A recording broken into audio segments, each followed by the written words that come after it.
Praise the lord. దేవుని నామమున అందరికీ వందనాలు తెలియజేస్తున్నాను. దేవుని దయ వల్ల వచ్చే వారం మనందరం కలిసి దేవుని ఆరాధించే అవకాశాన్ని దేవుడు మనకు అనుగ్రహించినందుకు దేవునికి లెక్కలేని వందనాలు స్తుతులు చెల్లిస్తున్నాం. ఈ వారం యూట్యూబ్ ద్వారా చూస్తున్న ప్రతి ఒక్క బిడ్డని దేవుని యొక్క ఆశీర్వాదం మనకు ఉండాలని దేవుని ప్రార్థిస్తున్నాం.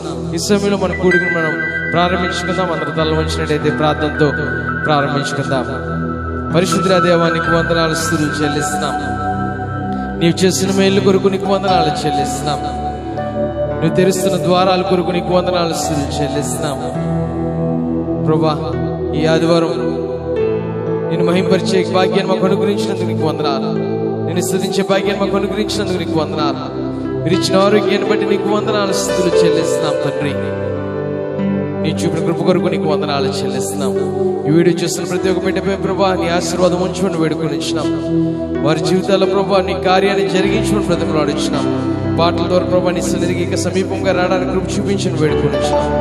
వాక్యం ద్వారా ప్రభా మీరు వారిని బలపరచుకొని వేడుకుంటూ, మమ్మల్ని సరిచేయమని వేడుకుంటూ, మమ్మల్ని ముందుకు నడిపించుకొని బ్రతిమలాడుతూ, మమ్మల్ని మీకు సమర్పించుకుంటూ యేసు నామములో నడిచినాం తండ్రి, ఆమేన్. మనందరికి వచ్చిన పాట 33వ పాట పాడుకుందాం. యేసు నీలాంటి దేవుడు జగాన లేనే లేడు వినుటకైన పాట. గుడ్ న్యూస్ చర్చ్ పాటల పుస్తకం నుంచి 33వ పాట.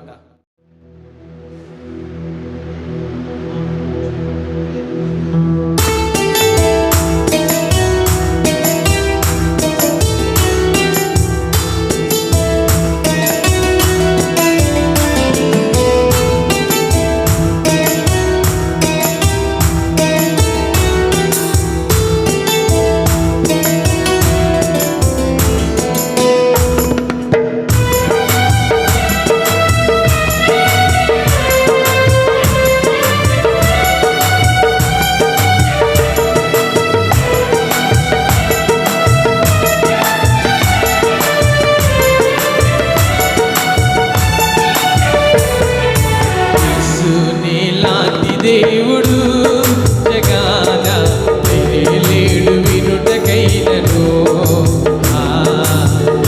లేడు వినుటకైనను. యేసు నీలాంటి దేవుడు జగాన లేడు వినుటకైనను, లేడు వినుటకైనను.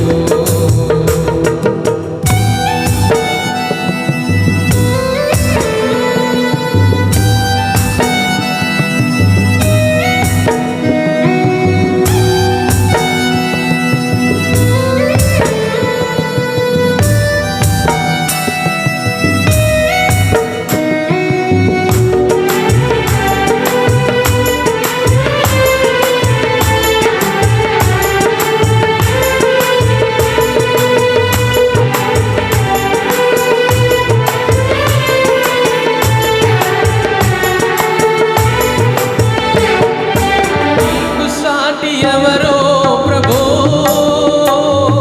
జగాన కానరారే ప్రభో, నీకు సాటి ఎవరో ప్రభో జగాన కానరారే ప్రభో. కానరుదిరదారులు చించిన మధుర ప్రేమ దాచినాకు ఈశిన. కానరుదిరదారులు మధుర ప్రేమ రాశినాకు ఈశిన. యేసు నీలాంటి దేవుడు జగాన లేడు వినుటకైనను, లేడు వినుటకైనను.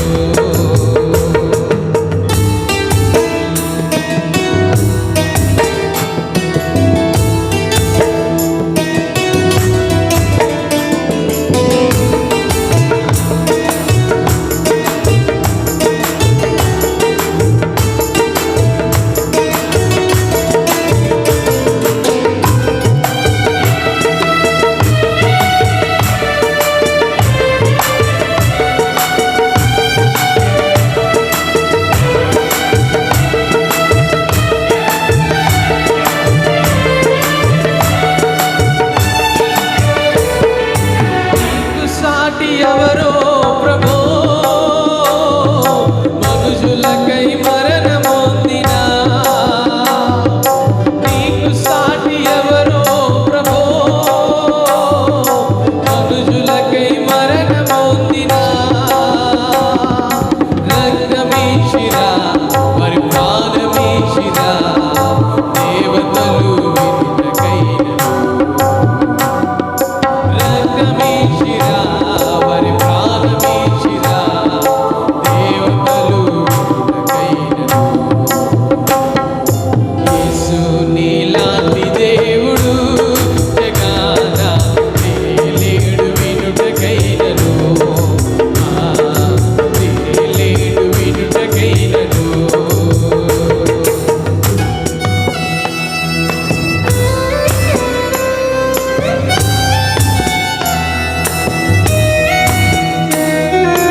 హల్లెలూయా.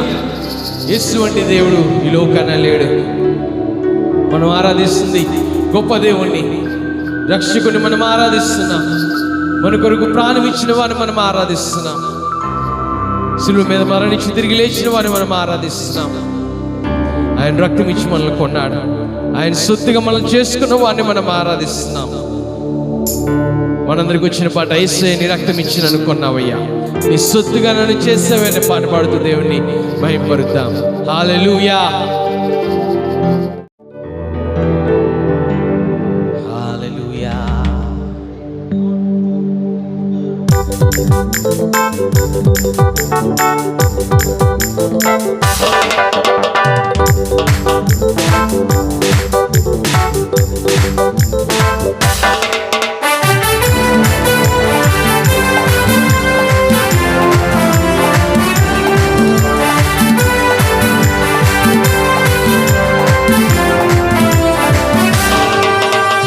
యేసయ్యా నీ రక్తమిచ్చి నన్ను కొన్నావయ్యా, యేసయ్యా నీ సొత్తుగా నన్ను చేసావయ్యా, యేసయ్యా నీ రక్తమిచ్చి నన్ను కొన్నావయ్యా, యేసయ్యా నీ సొత్తుగా నన్ను చేసావయ్యా. హల్లెలూయా హల్లెలూయా హల్లెలూయా హల్లెలూయా హల్లెలూయా హల్లెలూయా హల్లెలూయా హల్లెలూయా హల్లెలూయా హల్లెలూయా హల్లెలూయా హల్లెలూయా. యేసయ్యా నీ రక్తమిచ్చి నన్ను కొన్నావయ్యా, యేసయ్యా నీ సొత్తుగా నన్ను చేసావయ్యా, యేసయ్యా నీ రక్తమిచ్చి నన్ను కొన్నావయ్యా, యేసయ్యా నీ సొత్తుగా నన్ను చేసావయ్యా. సిలువ శరణం యేసయ్యా, ఆ సిలువ విలువనిచ్చింది. రాజులైన యాజకులుగా పరిశుద్ధ జనముగా మమ్మల్ని చేస్తావయ్యా, నీకే వందనాలు.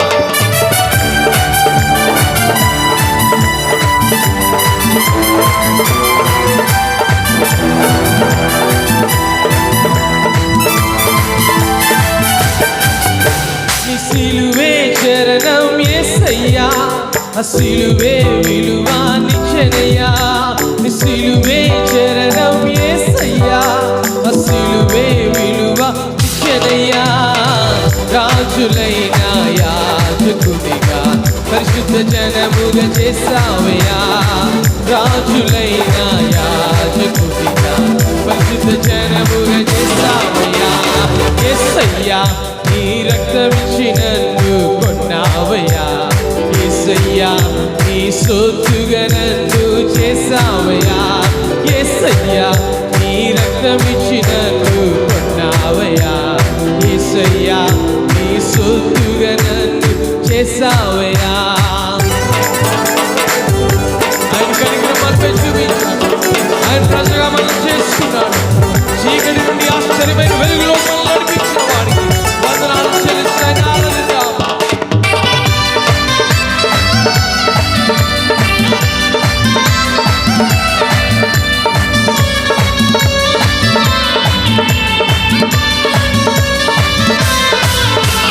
కనికరం నాపై చూపావయ్యా, నీ ప్రజగా నన్ను చేసావయ్యా, నీ కనికరం నాపై చూపావయ్యా, నీ ప్రజగా నన్ను చేసావయ్యా.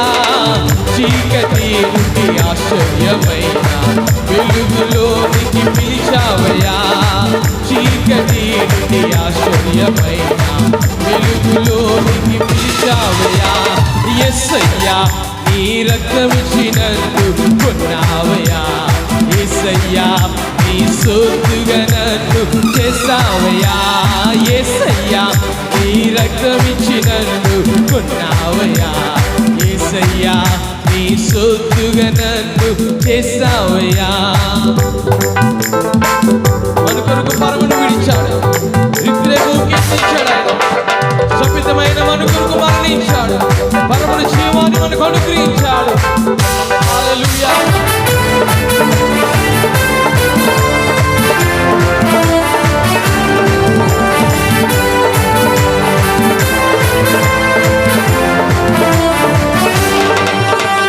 పరమును నాకై